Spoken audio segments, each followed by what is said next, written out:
Hey everyone, it's Neflarian with another video in my information series. Today is tier 10 familiars. These familiars can be gotten in zones from Echelon down, World Boss tier 10 and down, and the 7th raid. Again, I'm not going to go over every familiar, just the ones that you might want to keep an eye on when you're in that tier, and I will only mention ones that can be obtained from within that tier. So for example, Penguita, you can get familiars from them in tier 1, but you can't get them until much later, so they're not going to be mentioned until then. If you missed my other videos, check them out, as those familiars will carry you through this tier as well. Without further ado, let's jump right in with familiars found in tier 10, which doesn't include any from the dungeons. This zone did not introduce any new familiars, so it's all raid and world boss. Speaking of world boss, we have 2 new ones here in tier 10, so there's a lot to go over.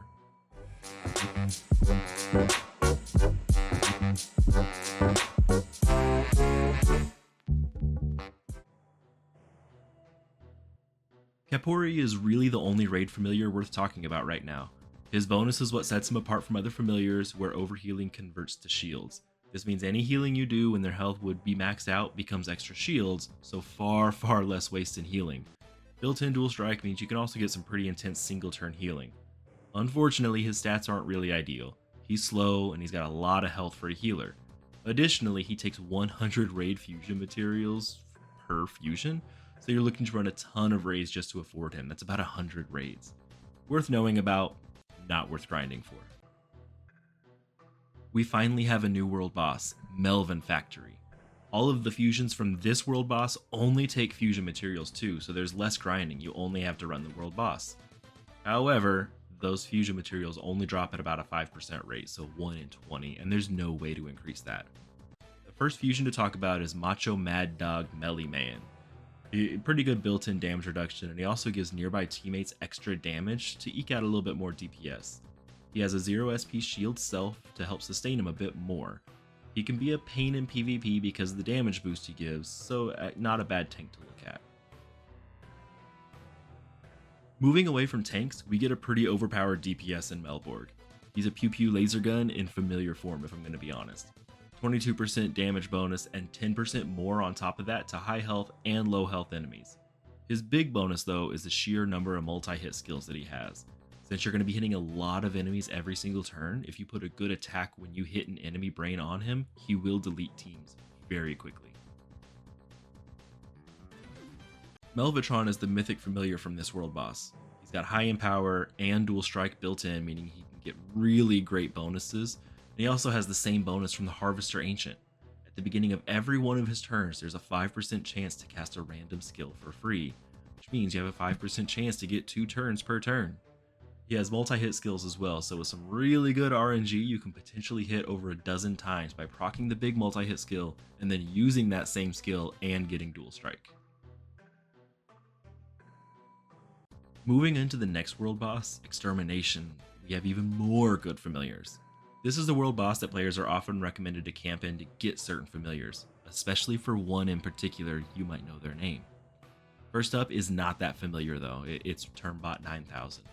This bait familiar has high damage reduction and some token absorb built in, and also sustains themselves easily through their skills. Their big downside though is that they take a Kaleido from raid 2 to make in addition to 15 of their fusion materials. Good option, but really expensive, so a pass in my opinion. The mythic fusion from this world boss is K4L3 blah blah blah, long name, and it's lots of numbers. It's Kaleido written in elite code. He has dual strike, quad strike, sustain for both himself and team, as well as shielding all around. He takes 3 Kaleido to make though, which makes him just straight up not worth the cost. He's a hybrid DPS, bait, and healer, so he doesn't really excel at any of them. One thing he does do really well though is provide shielding for your team. If you make him and you can keep him alive, he will consistently top off your team with shielding, especially with a good brain and set of pumps. That's every familiar that's worth talking about in Extermination. Psych. The best familiar that you're going to get in this tier is right here, and he is a doozy. Glaros is an amazing bait familiar. He is good enough to carry you into the end game and is still used by a lot of in-game players. He only really gets replaced by mythics. He's cheap to make. He needs only 3 teal'c and 15 fusion materials to make. He's got a 25% damage reduction, so you can cap that out with just some pumps and a chip. You also get a small amount of absorb to go with it. He can sustain both himself and your team through both skills and brains, and it's just all around just a phenomenal familiar. The only real downside to him is that some late game DPS familiars will have lower health than him, but it's easy enough to not use those familiars so long as you're using Glaros.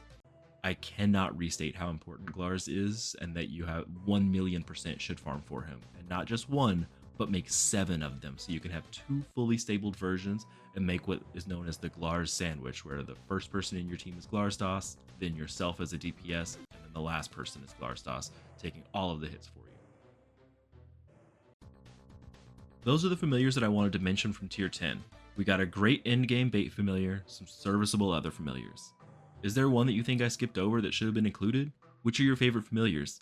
Let me know in the comments below, and good luck on your grind for the best familiars. If you want to discuss this video, my past videos, and suggest future ones, check out my Discord linked in the description down below. You will find a helpful and hyped community to get all of the news regarding your favorite games. Big giveaways and events hosted for the Bitverse will be mentioned there, so with any luck you can win things like XXL packs or Ultra Cores. By being a part of my community, you won't ever miss a chance to enter those, and there will even be exclusive giveaways occasionally for members of my community. I hope to see you there, and thanks for hanging out today. If you want to support me in getting better equipment or making videos, check out the link on my channel, and don't forget to like this video if you like it, dislike it if you dislike it, subscribe if you want more, and I will see you in the next video.